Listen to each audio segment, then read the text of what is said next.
noite. A minha tarefa hoje é tratar da responsabilidade administrativa em matéria ambiental. Primeiro, a pergunta é: o que é a tal da responsabilidade administrativa ambiental? É aquela responsabilidade que decorre de uma infração cometida contra o ordenamento ambiental no âmbito administrativo.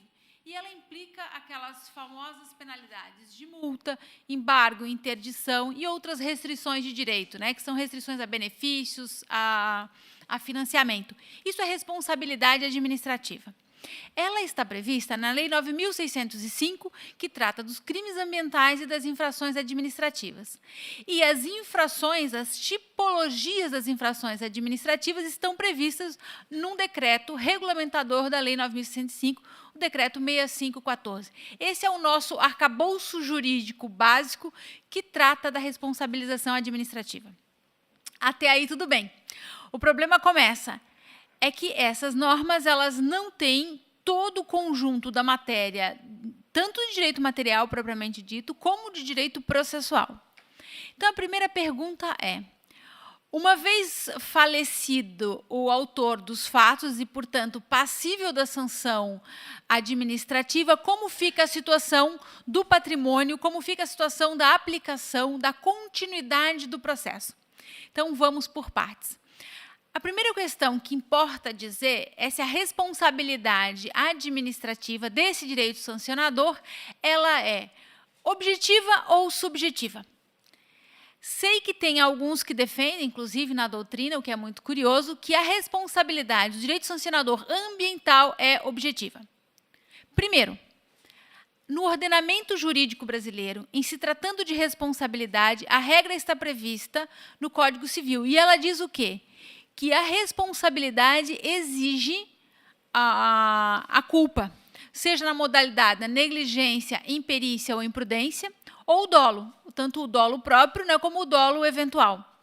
Excepcionalmente, quando a legislação prever e expressamente, aí nós temos a responsabilidade objetiva. E a responsabilidade objetiva ela é excepcional. Ela diz respeito à reparação do dano que está lá na Política Nacional do Meio Ambiente, que é de 81, e está também no Código de Defesa do Consumidor. A gente tem responsabilidade objetiva. Ressalvadas essas circunstâncias, a gente tem algumas responsabilidades objetivas também da administração pública em relação aos atos praticados por seus funcionários, o que não impede dela ajuizar a competente demanda para que o funcionário possa responder pelo dano. Então, a responsabilidade objetiva ela é exceção no ordenamento jurídico brasileiro. E ele é um avanço iluminista, né? Porque você responder pelo simples fato de você estar num determinado locus, isso é bastante feudal, diga-se de passagem. E é exatamente um avanço também quando a gente fala que não existe herança criminal, né? Porque exatamente o iluminismo permitiu o reconhecimento do livre-arbítrio. É por isso que a culpa subjetiva ela é tão importante, porque ela decorre de um avanço civilizatório, né?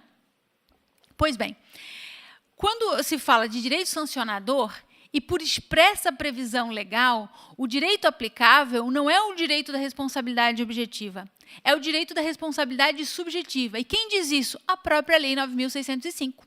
Ela diz textualmente que as disposições dessa lei, naquilo que couber, aplica-se o Código de Processo Penal e o Código Penal. Ela não disse o direito do consumidor, ela não disse a Lei da Ação Civil Pública, ela não disse o Código de Processo Civil, ela não disse nem o Código Civil. Ela disse expressamente, aplica-se o Código Penal e o Código de Processo Penal. Então, gente, me dói ver pareceres, algumas vezes talvez até para aumentar a força do argumento, né, buscando, quando a gente vê no processo administrativo, aquelas conclusões: aplica-se ao presente caso a responsabilidade objetiva e, portanto, mantém a multa e a penalidade de embargo, né? É uma forma fácil do agente público punir o administrado sem a devida investigação administrativa para chegar a não só um nexo causal, mas para chegar ao exame adequado da responsabilidade subjetiva. Então, esse entendimento, o meu sócio está aqui e vocês podem indagá-lo melhor do que eu, o Dr. Lucas, que me ajudou nessa palestra com com seu trabalho de conclusão de especialização, é de que, felizmente, está pacificado também no âmbito do STJ, de que, em matéria de direito sancionador ambiental, a responsabilidade é subjetiva. Eu sei, muitos de vocês vão dizer, mas o meu processo no IBAMA, na Fátima, sabe, doutor Pimenta, em vários lugares, o pessoal não tem entendido assim, não. Eles dizem que a responsabilidade é objetiva e aí, em alguns casos, como a gente recebeu recentemente, ainda tem aplicado a inversão do ônus da prova. Eu te acuso de que você é poluidor, esse é um problema seu. O rio está poluído, a obrigação sua é demonstrar de que você não tem qualquer relação com isto, e você tem ainda a responsabilidade objetiva e, portanto, você recebe a multa por conta da responsabilidade objetiva. O que eu digo para vocês é de que vale a pena recorrer, vale a pena argumentar e, em última instância, judicializar, porque nós temos guarida aí sim, muito pacífica no âmbito da STJ, de que a responsabilidade é subjetiva. E ela encontra uma guarida legal, não é uma interpretação jurídica. Ela é uma previsão expressa da Lei 9.605. Esse é o ponto. Agora, se nós aplicamos isso, como fica, então, a situação da penalidade de multa quando o sujeito falece? Gente, aqui nós temos uma tarefa muito interessante. A primeira que nós temos que resgatar é o que diz a Constituição Federal em matéria criminal. E eu vou ler para vocês o artigo 5º da Constituição Federal. Ele diz o seguinte: nenhuma pena passará da pessoa do condenado, podendo a obrigação de reparar o dano e a decretação do perdimento de bem-ser nos termos da lei, estendida aos sucessores e contra ele executadas até o limite do valor do patrimônio transferido. Esses dizeres constitucionais, alguns constitucionalistas dizem que ele não foi bem escrito, porque ele misturou, inclusive, algumas responsabilidades, mas o que ele diz é o princípio da intranscendência, ou seja, não existe no Brasil a chamada herança criminal. Né? Por quê? Porque exatamente o nosso país, assim como muito dos países ditos de Estado Democrático de Direito, entendem que o livre-arbítrio é um aspecto essencial da pessoa humana. E, portanto, ainda que você seja filho de um criminoso, e digamos, um criminoso ambiental, com isso, você não foi marcado com a pecha da criminalidade e o passivo que isso gera. Esses dizeres constitucionais significa também que aí nós temos que olhar o que diz o Código Penal. E aí o Código Penal, no artigo 107, o que ele diz? Que com a morte do autor dos fatos, extingue-se a punibilidade. Ela é uma das causas da extinção da punibilidade. Ora, se no processo penal a morte do autor dos fatos extingue a punibilidade, aplicando-se ao direito sancionador, que tem a mesma equivalência essa, inclusive, reconhecida no âmbito do STJ, a consequência natural é também a extinção da punibilidade no âmbito administrativo.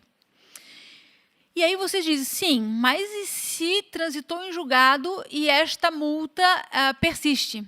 Aí nós temos uma outra resposta que também nós vamos encontrar lá na legislação criminal. O que nós temos? Nós temos a Lei de Execução Penal, que diz que, uma vez transitada em julgada a sentença condenatória com previsão de penalidade de multa, leia-se, né? O direito penal também prevê a multa como pena, não só aquelas restritivas de do direito à liberdade. Essa multa ela passa a ser entendida como uma dívida comum e, portanto, ela vai atentar contra o patrimônio, ou seja, o patrimônio pessoal do devedor, e daí já não importa mais o que deu causa a essa dívida. Então, uma vez transitada em julgada a sentença condenatória que fixou a penalidade de multa, ela passa a ser uma dívida de valor nos exatos termos da Lei de Execução Penal. E essa dívida ela passa a ser cobrada por quem? Pela Fazenda Pública. A Fazenda Pública tem o direito de executar essa dívida, de escrevê-la em dívida ativa e vai obedecer todo o rito de um débito fiscal qualquer. E, portanto, uma dívida que originariamente tinha uma natureza criminal, ela vai sim participar da herança e, portanto, ela vai participar até o limite da herança. Isso no âmbito criminal. Aplicando-se o mesmo raciocínio que a Lei 9.605 determina que se aplique, significa que uma multa que foi regularmente constituída, ela evidentemente ela passa a ingressar no passivo do falecido e, portanto, ela vai ser abatida da herança exatamente no montante em que a herança suportar.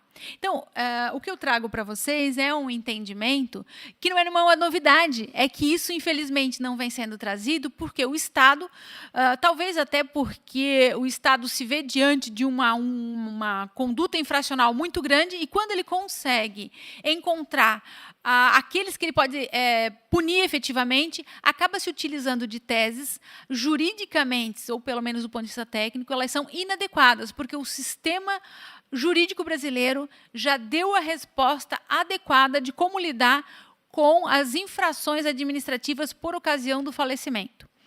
Aí a outra pergunta é, sim, e se a pessoa morreu antes da dívida se tornar irrecorrível, de ser constituído o débito, ela vai se extinguir.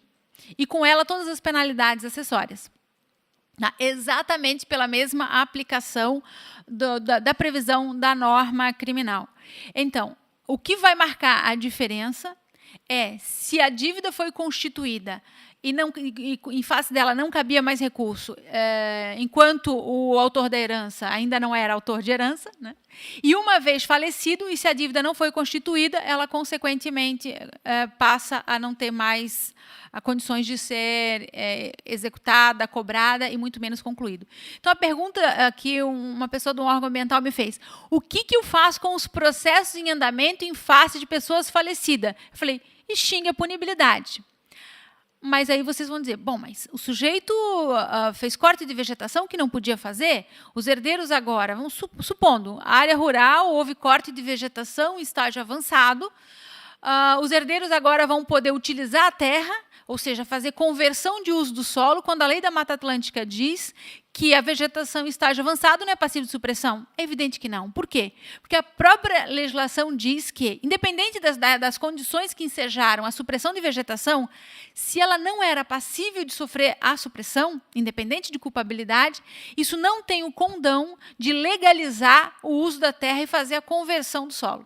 Então, vejam vocês que o sistema jurídico ele dá respostas para aquelas perguntas que nos angustiam, né? É que elas não são tão simples. Agora, aquele uso, aquela conduta irregular, feita ou não com culpabilidade, não tem um condão de ensejar um direito, né? Ou seja, ela vai muito além daquele brocardo latino que diz que a ninguém é lícito locupletar-se às custas da sua própria torpeza, né?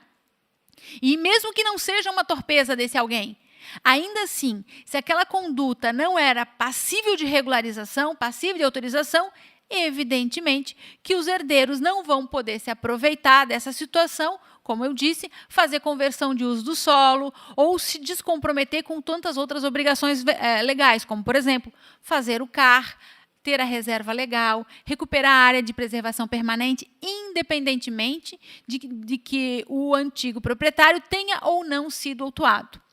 Aí tem uma outra pergunta importante. Suponhamos que o imóvel deixado tem uma contaminação de subsolo, se sabe que descontaminar subsolo é bastante oneroso, não sei se em alguns casos pode até ser superior os custos ao valor que a propriedade possa ter. Suponhamos que o herdeiro não renuncie, que foi o que o Dr. Pimenta já trouxe. Ele está desobrigado de fazer recuperação ambiental? Não está desobrigado. Não interessa se aquela poluição daqueles recursos hídricos subterrâneos decorreram ou não de um ato culposo, né? Importa que, ao adquirir aquela propriedade, o herdeiro, o sucessor, e pode ser um adquirente, ele tem a obrigação legal de fazer a recuperação. Mas ele vai responder também pela multa do antigo proprietário? Não vai. Por quê? Porque se a multa foi constituída posteriormente ao falecimento do autor dos fatos, essa multa não sobrevive, extingue-se a punibilidade. Agora, o dever de reparar é objetivo, então o adquirente, o sucessor, enfim, ele tem a obrigação de reparar. E se ele não sabe, o que faz o órgão ambiental? Aí sim. O órgão ambiental tem um instrumento muito interessante previsto no Decreto 6514, que são as chamadas notificações. Ele notifica o particular para tomar providências.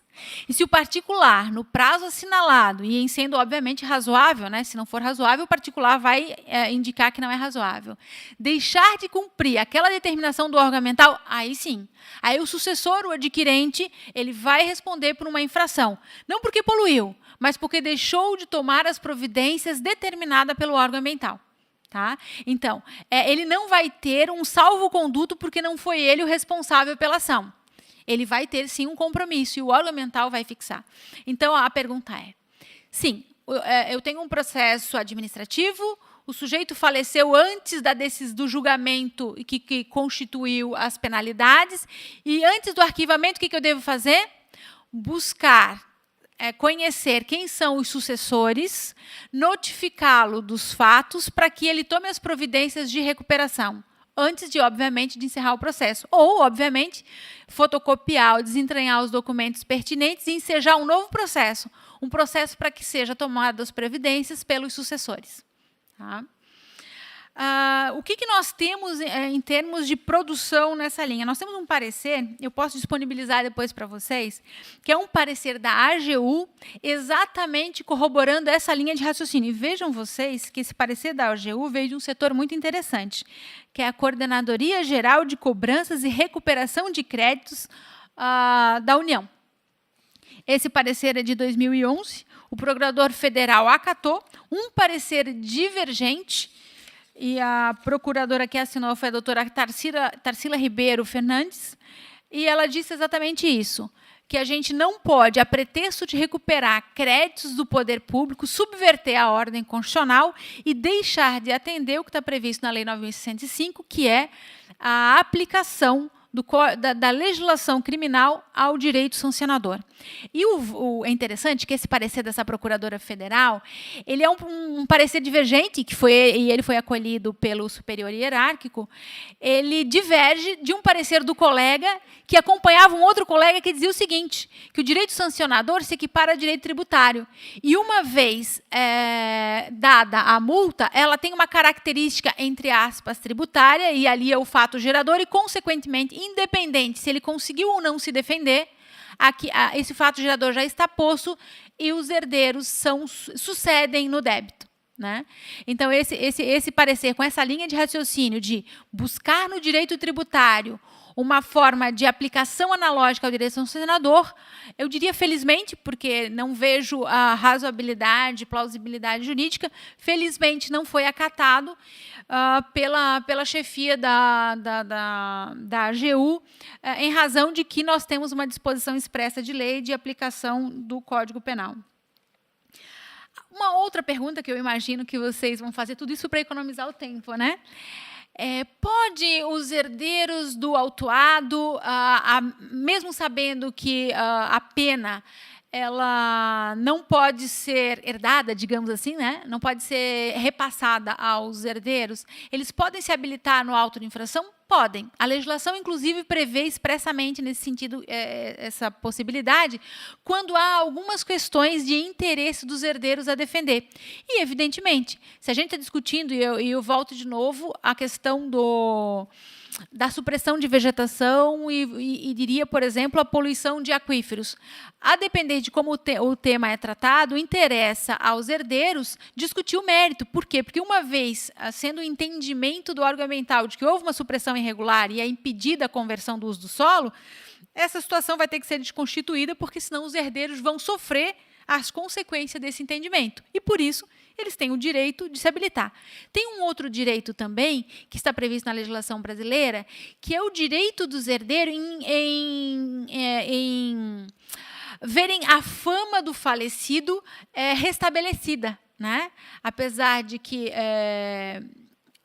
os crimes ambientais ainda não estão na lista daqueles que gozam da maior má fama no país, mas interessa, a depender do herdeiro, que o falecido não carregue consigo a má fama de degradador ambiental. E por isso interessa também que o herdeiro se habilite no processo de auto de infração para buscar reverter, obter informações e fazer esclarecimentos e tudo que for pertinente, no sentido de ver um outro julgamento proferido no âmbito administrativo. Então, ele não precisa deixar o falecido morrer junto com essa possibilidade de culpa, né, de fama.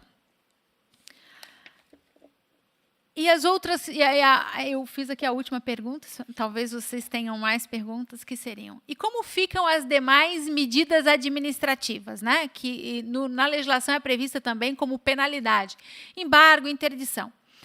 Exatamente como previu a Constituição, ela diz o seguinte, que aquelas medidas que são decorrentes da penalidade, elas podem sim ser executadas. Então, o embargo, ele não tem uma característica sancionatória como tem a multa. O embargo tem uma característica de prevenir danos ou evitar que o objeto ilícito ou aquele bem que contenha um ilícito seja aproveitado, ainda que por pessoas que não tenham contribuído no nível da sua responsabilidade, sua culpabilidade com aquela infração. Então, exatamente as medidas de embargo, interdição, perdimento administrativo, tanto no âmbito civil quanto no penal, por exemplo, o caso do perdimento, elas podem sim ser aplicadas posteriormente ao falecimento. E aí a gente tem a situação em que mais ainda interessa aos herdeiros discutirem o mérito para, eventualmente, no intento de reverter, se for o interesse, de reverter a medida aplicada. Em matéria de responsabilidade administrativa, considerando avançado da hora, essas são as minhas contribuições ao evento. Obrigada.